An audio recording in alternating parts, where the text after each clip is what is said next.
عبادت کی ایک روح بتائی حضور نے، لب لباب کہیے اس کا، وہ کیا ہے؟ دعا۔ الدعاء مخ العبادہ، الدعاء هو العبادہ۔ حضور کی یہ دو احادیث بہت سادہ، بہت مختصر۔ دعا ہی عبادت کا جوہر ہے۔ مخ کہتے ہیں ہڈی کے اندر جو گودا ہوتا ہے وہ مخ ہے۔ گودا جو ہے عبادت کا وہ کیا ہے؟ دعا۔ توحید فی الدعا کیا ہے؟ صرف اللہ کو پکارا جائے گا۔ اور شرک فی الدعا، جس کو بھی پکاریں گے آپ مدد کے لیے اس کو آپ نے معبود بنایا ہے، کسے باشد۔ یہ مسئلہ سمجھ لیجئے، لا تدعو مع اللہ احدا، اللہ کے ساتھ کسی کو مت پکارو۔ حضور نے فرمایا کہ جوتی کا تسمہ بھی مانگنا ہو تو اللہ سے مانگو۔ اللہ نے تو دروازہ کھولا ہوا ہے، جو چاہو مانگو، کسی اور سے مت مانگو۔ دیکھیے ایک علمی مسئلے اور ہوتے ہیں، یہ جو روحانیات کا معاملہ ہے، عالم ارواح میں کیا صورت ہے، ارواح صرف کہیں اللہ کے پاس کسی کولڈ سٹوریج میں ہے یا اس کا اس دنیا سے بھی کوئی تعلق ہے، یہ علمی مسائل ہیں۔ فرض کیجئے اس وقت کوئی ارواح یہاں موجود ہو، فرض کیجئے، میں اس کا انکار نہیں کروں گا، ہو سکتا ہے کہ ہو سکتا ہے کوئی روحانیت والا شخص بتا بھی دے کہ ہاں فلاں کی روح موجود ہے، ہوگی بھائی، اسے نظر آتی ہوگی، ٹھیک ہے۔ یہ بھی ہو سکتا ہے کہ کوئی شیطان جن ہو اور وہ دھوکہ دے رہا ہو کہ میں فلاں کی روح ہوں، ہو سکتا ہے کہ نہیں؟ لیکن یہ بھی ہو سکتا ہے، وہ بھی ہو سکتا ہے، مجھے اس سے بحث نہیں۔ مجھے جس سے بحث ہے وہ یہ ہے کہ مجھے پکارنے کی اجازت نہیں ہے۔ ہوا کرے، کسی کی روح موجود ہوا کرے، مجھے میرے رب کی اجازت نہیں ہے کہ میں اسے پکاروں۔ مدد مانگوں گا اللہ سے، دعا کروں گا اللہ سے، استغاثہ کروں گا اللہ سے، تکلیف کے لیے دہائی دوں گا اللہ کی۔ اب اللہ جس سے چاہے کروا دے، کسی روح کو بھیج دے، کسی فرشتے کو بھیج دے، مجھے کیا ہے؟ مجھے آم کھانے ہیں، پیڑ نہیں گننے۔ فلاں روح نے آگے کام کر دیا، کرے بھائی، میرا کام بننا چاہیے۔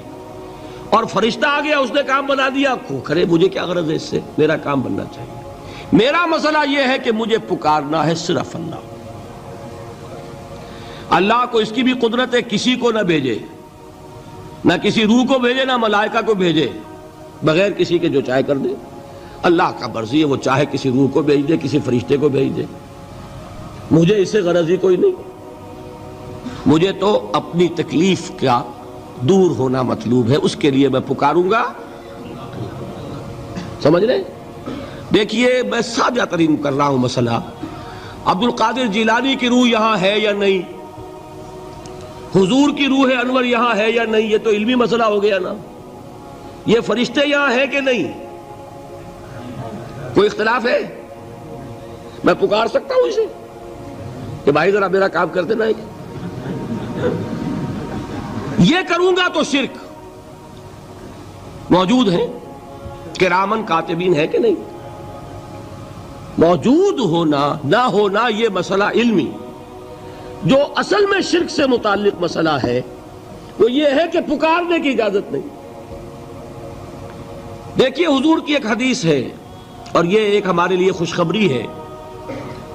آج 8واں دن ہے، آپ اپنی نیند کی قربانی دے رہے ہیں، آ رہے ہیں، سن رہے ہیں۔ یہ حدیث بھی سن لیجئے، بشارت والی حدیث ہے۔ مجتمع قوم فی بیت من بیوت اللہ، نہیں جمع ہوتے کچھ لوگ اللہ کے گھروں میں سے کسی گھر میں۔ اس کا مصداق اول تو مسجد ہوگی، لیکن تقریباً تمام محدثین نے مانا ہے کہ صرف مسجد تک محدود نہیں ہے، سب گھر اللہ کے ہیں۔ یہ جگہ کس کی ہے؟ تو عام ہے یہ چیز، لیکن مسجد کا ہوگا تو وہ مصداق اول ہو جائے گا۔ مجتمع قوم فی بیت من بیوت اللہ یتلون کتاب اللہ ویتدارسونہ بینہم،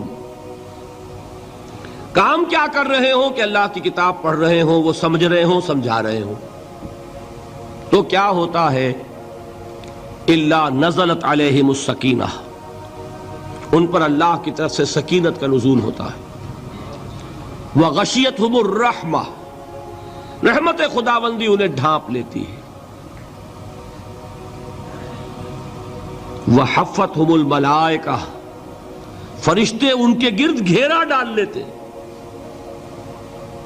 وذکرہم اللہ فی من عندہ، اور اللہ ذکر کرتا ہے ان کا ملائکہ مقربین کی محفل میں۔ دیکھو تم کہتے تھے یہ انسان بڑا گھٹیا ہے، میرے وہ بندے اس وقت میرے گھر میں جمع ہے صرف میرے کلام کو سمجھنے کے لیے۔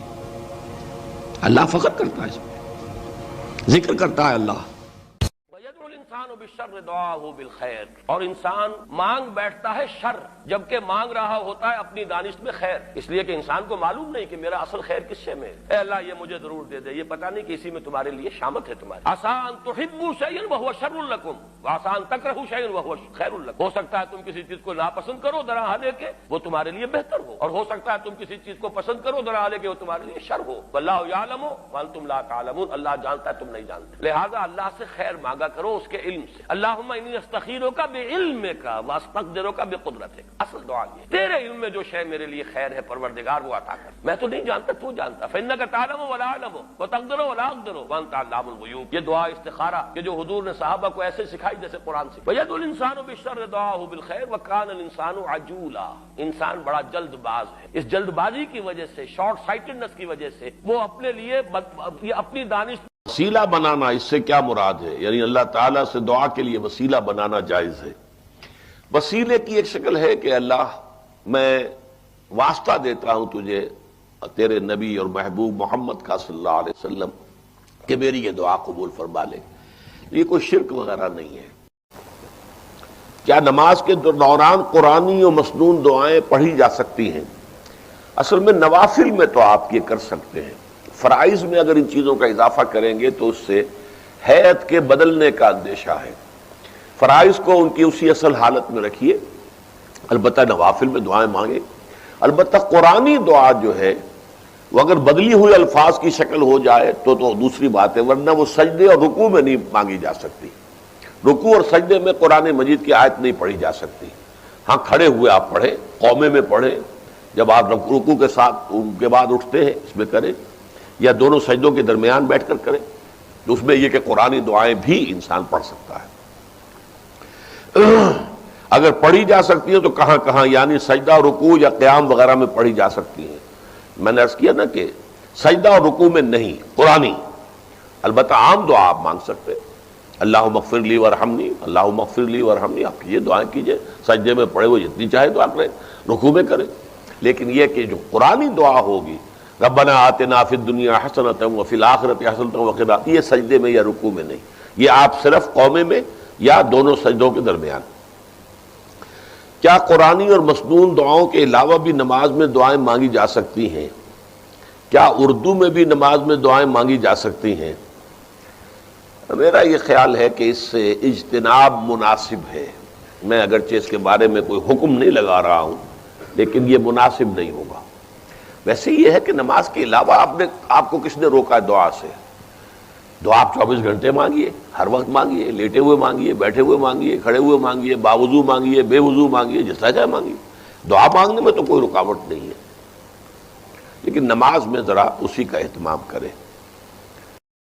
اعدوا لهم ما استطعتم، اپنے امکان بھر جو کچھ کر سکتے ہو کر گزرو، جتنا سامان جمع کر سکتے ہو جمع کرو، لیکن کبھی یہ نہ سمجھنا کہ نتیجہ جو ہے وہ ان وسائل اور ذرائع کے اوپر ہے، وہ اللہ تعالیٰ کے اختیار میں۔ وسائل دھرے رہ جائیں گے، کوئی نتیجہ نہیں نکلے گا اگر اللہ کی مرضی نہیں، اور بغیر وسائل کے نتیجہ نکل آئے گا اگر اللہ چاہے۔ توکل اللہ پر اور راضی برضا اللہ کے ساتھ، اور ان دونوں کو جمع کر دیں تو پھر کہتے ہیں تفویض الامر الی اللہ، اللہ کے حوالے اپنی بات کر دیں، اے اللہ تو کرنا چاہتے۔ دیکھیے اس کا ایک بڑا باریک نتیجہ نکلتا ہے۔ ہم دعا کرتے ہیں اللہ یوں کر دے، کیا مطلب؟ ہم اللہ کو پڑھا رہے ہیں، سکھا رہے ہیں؟ کیا ہم زیادہ بہتر جانتے ہیں اللہ سے؟ کیا پتہ جو ہم مانگ رہے ہیں اس میں خیر ہے بھی کہ نہیں ہے؟ اللہ یعلم وانتم لا تعلمون، عسیٰ ان تکرہوا شیئا وہو خیر لکم، اے اللہ ایسا نہ ہو جائے، ہو سکتا ہے اسی میں خیر ہو، اور اے اللہ ایسا ہو جائے، ہو سکتا ہے اس میں شر ہو، شر مانگ رہے ہو۔ انسان کا حال تو یہ ہے کہ بظاہر تو وہ خیر مانگ رہا ہوتا ہے، حقیقت میں اپنے لیے شر مانگ رہا ہوتا ہے۔ جو چیز مانگ رہا ہے اس کے حق میں شر ہے، اسے معلوم نہیں ہے۔ دیکھیے دعا کی نفی ہو جائے گی بالکل، میں اللہ کو کیا پڑھاؤں کیا سکھاؤں؟ وہ سب کچھ جانتا ہے، اللہ اپنے بندوں کو دیکھ رہا ہے، اسے میرے حالات کا علم ہے، میرے مسائل کا علم ہے، میری مشکلات کا علم ہے، وہی چیز میں اس کے علم میں اضافہ نہیں کر سکتا، پھر اسے معلوم ہے میرے حق میں کیا بہتر ہے کیا بہتر نہیں ہے، میں کیا پڑھاؤں اور کیا سکھاؤں اور کیا کہوں کہ یہ کر اور یہ نہ کر۔ ساری دعائیں ختم ہو کر صرف دعائیں رہ جائیں گی، اے اللہ ہدایت دے، اے اللہ ہدایت پر